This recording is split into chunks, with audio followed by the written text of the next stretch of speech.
दोस्तों नमस्कार। एक बार फिर से आपका हार्दिक स्वागत है। हम सब अपने अपने धर्म को बढ़ा चढ़ा कर बताते हैं। हमारे लिए हमारा धर्म हमारे लिए कट्टरता की चीज़ बन गई है। असल में धार्मिक कोई भी नहीं है। हर कोई सोचता है कि वह धार्मिक है। यह कैसा धर्म जो अपने धर्म को ऊंचा बढ़ा बताने के लिए दूसरे धर्म को नीचा दिखा देता है। यह कैसा धर्म जो अपनी ही जात के लोगों को ऊंचा बताता है तो दूसरी की जात के लोगों को नीचा दिखाता है। क्या यह वास्तविक धार्मिकता है? क्या यह सच में भगवान पर भरोसा है? क्या हम भगवान की दी हुई सिखावनियों पर चल भी रहे हैं या यूं ही अपने आप को धार्मिक समझने की गलत फहमी पाले हुए हैं? आज एक छोटी कहानी के साथ जिसे आप समझने की कोशिश करें कि ईश्वर है क्या। पहले मैं आपको एक सूफी कहानी सुनाता हूँ। मैंने यह कहानी कहीं पढ़ी थी और इस कहानी में है एक सूफी फ़कीर बाबा हुआ करते थे। वे ध्यान साधना किया करते थे। एक रात वे सोए तो उन्होंने सपने में देखा। जब उन्होंने सपने में देखा तो वे किसी नगरी में पहुँचे।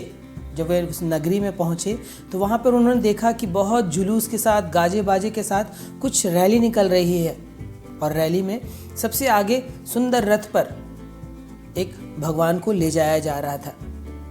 जब फ़कीर बाबा ने पूछा कि यह कौन है, तब ज्ञात हुआ कि यह कृष्ण भगवान की झांकी को ले जाया जा रहा है। वह झांकी गई। कुछ देर बाद वहाँ फिर एक बड़ा जलसा आया, जुलूस आया। बड़ी मात्रा में लोग वहाँ से अपने अपने धर्म का प्रतीक चिन्ह लेकर वहाँ से गुजर रहे थे। वहाँ ज्ञात हुआ कि यह ईसा मसीह की जुलूस है। ईसा मसीह का यात्रा निकाली जा रही है। कुछ देर बाद भगवान बुद्ध की, कुछ देर बाद मोहम्मद साहब की, गुरु नानक साहब की, इस तरह की कितनी रैलियां निकली। बड़े गाजे बाजे के साथ लोग अपने अपने ईश्वर को अपने अपने संप्रदाय, अपने अपने आस्था के अनुसार उन्हें सजाने या उत्सव को मनाने के लिए ले जा रहे थे। फ़कीर जो बाबा थे उन्होंने सपने में फिर देखा कि सबसे अंतिम में एक वृद्ध जैसा व्यक्ति एक बीमार घोड़े पर वहां से गुजर रहा था। जब उसने देखा कि ये इतने सारे जल से इतने सारे लोगों की भीड़, उन लोगों के पीछे उनकी भीड़ चल रही है, उनके पीछे उनकी भीड़, लेकिन यह अंतिम में यह कौन वृद्ध व्यक्ति है जो असहाय नजर आ रहा था, जो वृद्ध नजर आ रहा था, जो बीमार नजर आ रहा था। फिर वहां के लोगों से ज्ञात हुआ कि यह परमात्मा है। हमने आज अपने परमात्मा की हाल को यही कर दिया है। हम परमात्मा की दी हुई सिखावनियों पर चल नहीं रहे हैं। यह कैसी सिखावनियाँ कि हम श्रेष्ठ, दूसरे निकृष्ट, हमारी चीज़ें श्रेष्ठ, बाकी की चीज़ें निकृष्ट। फिर असली जो धार्मिक व्यक्ति है वह तो धार्मिक है, वह परमात्मा पर विश्वास करने वाला होगा। फिर उसके लिए जीसस, कृष्ण, बुद्ध, महावीर, नानक, किसी में कोई भिन्नता नहीं आएगी। असली धार्मिक जो व्यक्ति होगा वह ना तो ब्राह्मण होगा, ना तो वह क्षत्रिय होगा। वह जात पात से ऊंचा उठ जाता है।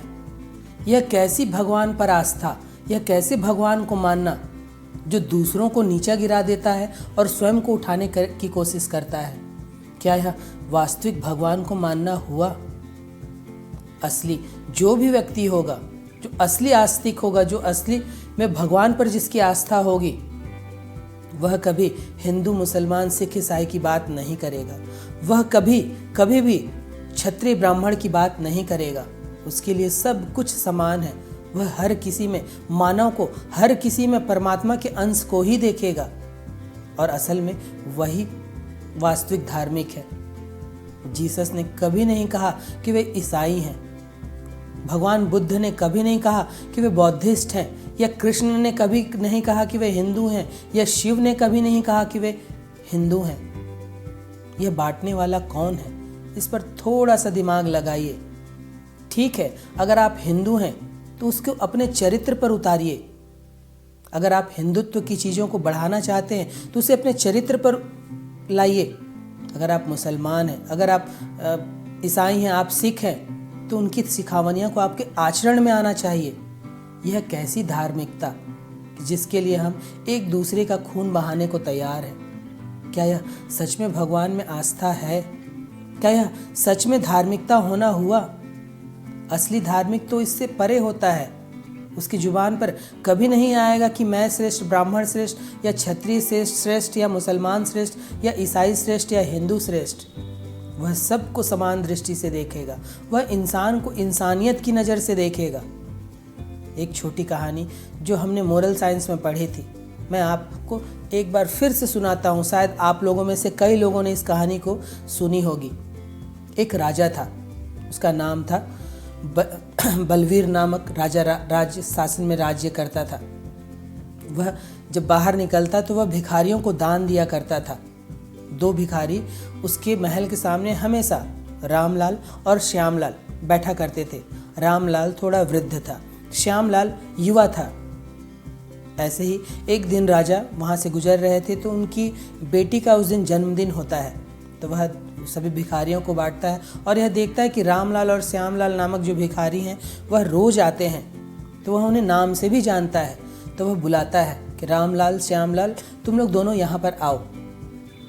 अब दोनों जाते हैं और राजा कहता है कि मैं तुमको बड़े महीने से देख रहा हूँ, कई महीने से तुम लोग यहाँ भीख मांगते हो। आज मेरी बेटी का जन्मदिन है और आज अपनी खुशी से मैं तुम्हें यह रत्न उपहार देता हूँ। और वह दोनों को, रामलाल को भी और श्यामलाल को भी, रत्न से भरी छोटी थैली देता है। दोनों प्रसन्न होते हैं। श्यामलाल महाराज को धन्यवाद देता है, लेकिन वहीं रामलाल जो थोड़ा वृद्ध था वह शुक्रिया ईश्वर को देता है। वह कहता है, ईश्वर तेरा लाख लाख शुक्रिया, तेरी ही रहमत से ये सारी चीज़ें मिल रही हैं। इस पर उस अहंकारी राजा को, क्योंकि मैंने कई बार कहा है कि जो भी पद आसीन लोग होते हैं या ऐसे ऊंचे लोग होते हैं उनमें जरा अहंकार आ ही जाता है। उसे बुरा लगता है कि मैं दान ये मैं दे रहा हूँ और यह तारीफ भगवान की कर रहा है कि ये भगवान के कारण हुआ। अब वह सोचता है कि कैसे इस रामलाल को सबक सिखाई जाए। तब वह दूसरे दिन दोनों को बुलाता है और रामलाल और श्यामलाल को दोनों को बुलाकर श्यामलाल को कहता है कि मुझे रामलाल से कुछ बातें करनी है। श्यामलाल, तुम इस रास्ते से, जो राजभवन का रास्ता है, इससे तुम अपने घर की ओर जाओ। श्यामलाल प्रसन्न हो जाता है, क्योंकि राजमहल का जो रास्ता होता है वह किसी भी आम व्यक्ति के लिए नहीं होता है। फिर मैं भिखारी, मुझे यह रास्ते पर जाने को कहा जा रहा है। राजा ने वहाँ क्या किया होता है, एक चांदी की सिक्कों से भरी थैली वहाँ रख दी होती है, उस रास्ते में रख दी होती है। लेकिन श्यामलाल उस राजभवन के उस रास्ते का सुंदर सुंदर उपवन, फूलों की भीनी भीनी महक आ रही होती है और वह वहाँ मदमस्त हो जाता है और सोचता है कि इस राजभवन के रास्ते में कोई भी नहीं है, अकेला मैं हूँ, मैं तो यहाँ आँख बंद कर कर भी गुजर सकता हूँ। और वह आँख बंद करके उस रास्ते से गुजरने लगता है।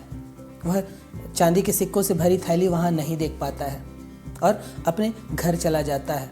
थोड़ी देर बाद वह राजा जो है, रामलाल जो वृद्ध भिखारी रहता है, उसको भी कहता है कि रामलाल, तुम भी अब इसी रास्ते से जाओ और इस रास्ते में तुम्हें कोई नहीं मिलेगा, राजभवन का यह रास्ता है, तुमको इसी रास्ते से जाना है। रामलाल भी वहाँ से गुजरता है। उसे भी बहुत आनंदित महसूस होता है कि मैं राजभवन के रास्ते से जा रहा हूँ। उपवन, सुंदर सुंदर उपवन देखता है। वह एक एक चीज़ को नज़ारा देखने लगता है, एक एक फूलों को, फूलों की खूबसूरती को देखते हुए, वृक्षों को वह देखते हुए गुजर रहा होता है।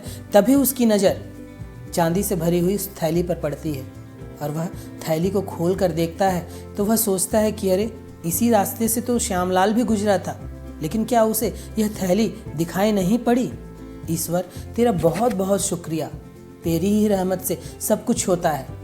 वह उस भाव से फिर ईश्वर को धन्यवाद देता है और वहाँ से वह थैली लेकर वापस जाता है। दूसरे दिन फिर सुबह राजा देखता है वह श्यामलाल के चेहरे पे कोई चमक नहीं देखता है। तो वह श्यामलाल से पूछता है कि क्यों श्यामलाल, क्या अनुभव रहा कल तुम उस रास्ते से गए? तो श्यामलाल कहता है कि मुझे बहुत अच्छा रास्ता लगा और मैं इतना मदमस्त हो गया कि मैं आंख बंद करके उस रास्ते से गुजरा। राजा बात समझ गया। उसने रामलाल को भी कहा कि रामलाल, तुम्हारा क्या अनुभव रहा? तब रामलाल सच्चाई से सारी चीज़ें बता देता है और कहता है कि यह ईश्वर की ही कृपा है कि यह रत्नों चांदी के सिक्कों से भरी थैली मुझे मिली। राजा को फिर क्रोध आता है फिर वह सोचता है कि मैं इस चीज़ को झुठला कर रहूँगा, और वह 6-7 दिन तक लगातार उनको सामान्य भीख दिया करता है। 8वें दिन वह फिर इन रामलाल और श्यामलाल को बुलाता है और रामलाल और श्यामलाल दोनों को कहता है, फिर रामलाल को रोक लेता है और रामलाल को कुछ सिक्के देकर वहाँ से गुजारता है और श्यामलाल को एक तरबूज देता है। श्यामलाल दुखी हो जाता है कि ये मुझे आज क्या भीख मिल गई है, इस तरबूज का मैं करूँगा क्या, और वह उस तरबूज को ले जाकर किसी व्यापारी को जो सब्जी बेचने का काम कर रहा होता है उसे बेच देता है। रामलाल कुछ सिक्के लेकर वहाँ से गुजरता है। वह ईश्वर का फिर शुक्रिया देता है, क्योंकि वह उसी तरह का व्यक्ति होता है जो ईश्वर को हर चीज़ के लिए शुक्रिया दे रहा होता है। वह वहाँ से गुजर रहा होता है और जहाँ पर श्यामलाल ने वो तरबूज बेची थी वहाँ उस तरबूज को खरीदता है कि मैं अपने घर के लिए, बच्चों के लिए तरबूज ले जाता हूँ, आज बच्चे खुश हो जाएंगे। और वह राजा के दिए हुए उस तरबूज को खरीदकर घर पहुँचता है।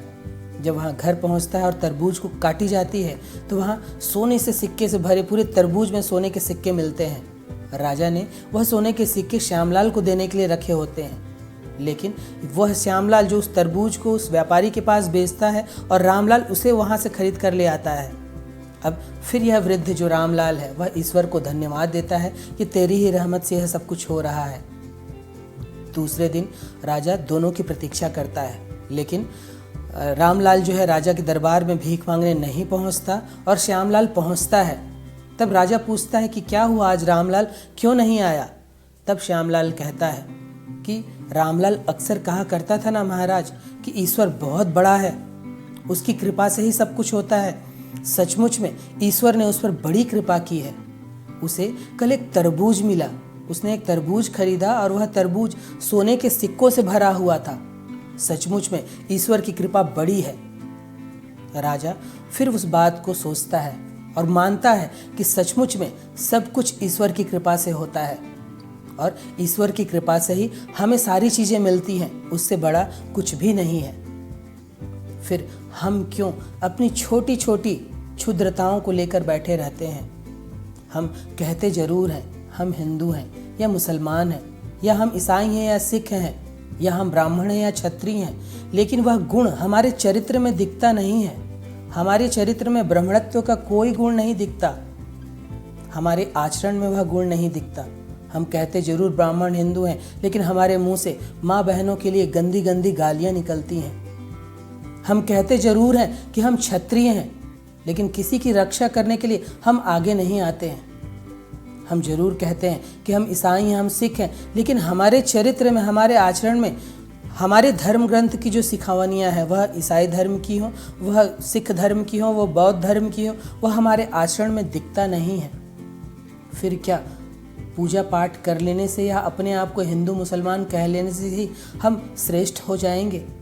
हमें वह श्रेष्ठता अपने आचरण में और अपने कर्मों में दिखानी होगी। श्रेष्ठता किसी को नीचे गिराने में नहीं है, श्रेष्ठता अपने को ऊपर बढ़ाने में है।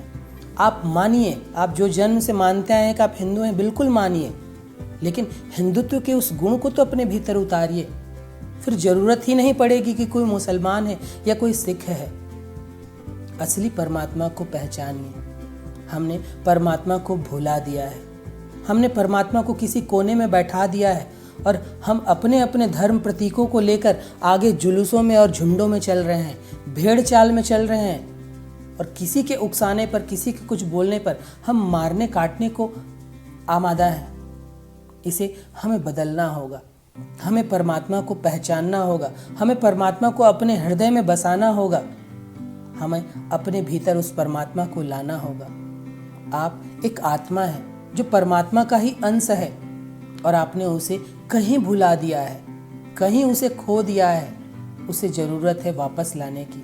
परमात्मा को अपने हृदय में ले आइए, किसी धर्म की ज़रूरत नहीं पड़ेगी। अपने आप में ही आप एक धर्म होंगे, क्योंकि जो धारण करने योग्य है वही धर्म है। आपका अपना एक धर्म होगा जो उस ईश्वर द्वारा प्रदत्त होगा। तो परमात्मा को भूलिए मत, उसे किसी कोने में मत बैठाइए या उसे किसी असहाय घोड़े में पीछे मत छोड़ दीजिए, उसके साथ रहिए। परमात्मा को भूलिए बिल्कुल भी मत।